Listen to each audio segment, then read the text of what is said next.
Good morning! Sasagutin ko lang yung nakita ko kahapon. Na tanong.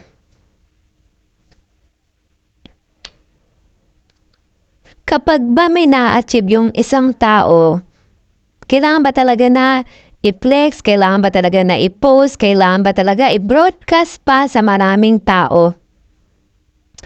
Para sa akin, oo, syempre.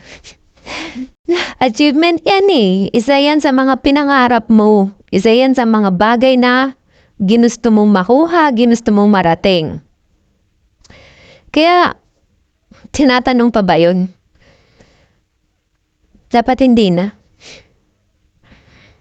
Kasi kung sa akin mangyayari yun ipagmamalaki ko talaga sa buong mundo yung na-achieve ko. Bakit? Kasi lahat naman ng achievement, bago marating yan, marami kang pagdadaanan. Hirap, sakit, luha. Iyon. Hindi yun simpleng-simple lang.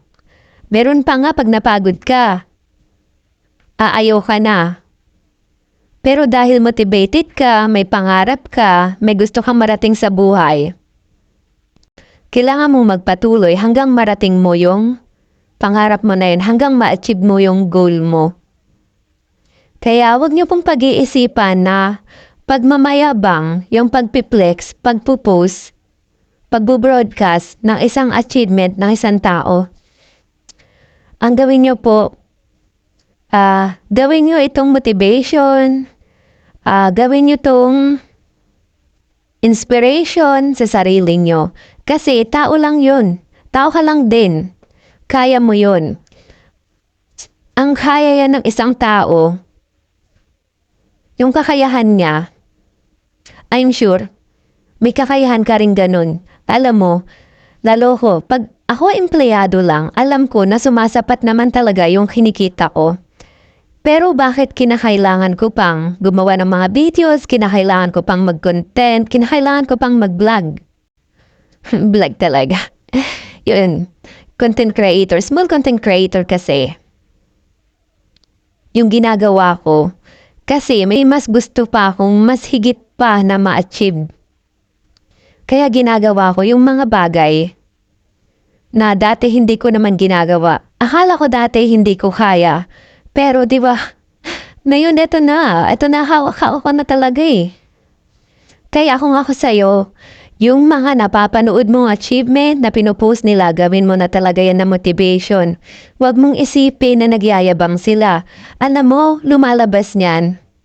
Kapag iniisip mo yon, syempre, darating talaga sa point na ichichismis mo sila. Mali po. Maling-mali po yun. Wala ka nang mararating sa buhay kung ang babantayan mo lang yung ibang tao. Kung ikukumpara mo lang din yung sarili mo sa ibang tao. Kasi kinukumpara mo, isipin mo eto na sila. Eto ka pa lang. Pero, kung magsisimula ka, gawin mong tama yung nandyan sa isip mo, itatama mo yan. Wag kang magkumpara, wag kang mainggit. Kaya mong magsimula, kaya mo yan. Sigurado ako dun. Dahil dati, ganyan din naman ako. Parang hindi ko kaya, wala na. Pero may mas magagawa ka pa pala. So kung ako sa'yo, kung may achievement ka rin naman, i-flex mo din yan. Kasi baka marami kang mas mamotivate na tao, gawin kanilang inspirasyon. Kaya wag mong isipin na hanggang dyan lang yung mararating mo. Go lang ng go. Kapag napagod ka, magpahinga ka. Walang susuko. Hanggat nabubuhay, may pag-asa, ika nga nila. And tandaan mo na kapag ang isang tao pinanganak ng mahirap at namatay ng mahirap, may fault ka na doon. May pagkakamali ka doon. Kasi wala kang ginawa para mabago yung buhay mo. Meron naman kasing tao na pinanganak na talagang mayaman. Yung mga mayayaman na yan, padali na lang din nila nakukuha yung gusto nila. Kasi, di ba, isipin mo, yung gusto mo nasa kanila na lahat yun eh. Bago mo pa yan marating, Nasa sa kanila na wala silang kahirap-hirap. Pero mali na ikumpara mo pa din kasi magkaiba nga magkakaiba tayo ng estado sa buhay. Kaya ikaw may magagawa ka pa kahit mahirap ka lang. Patuloy lang tayo mamotivate sa mga tao na successful na ngayon. Huwag tayong mainggit sa mga taong successful na. Maging masaya tayo sa bawat achievement ng ibang tao. Huwag din nating gawin na i-down sila. Sa halip, humanga tayo. Gawin natin silang inspirasyon. Gayahin natin sila.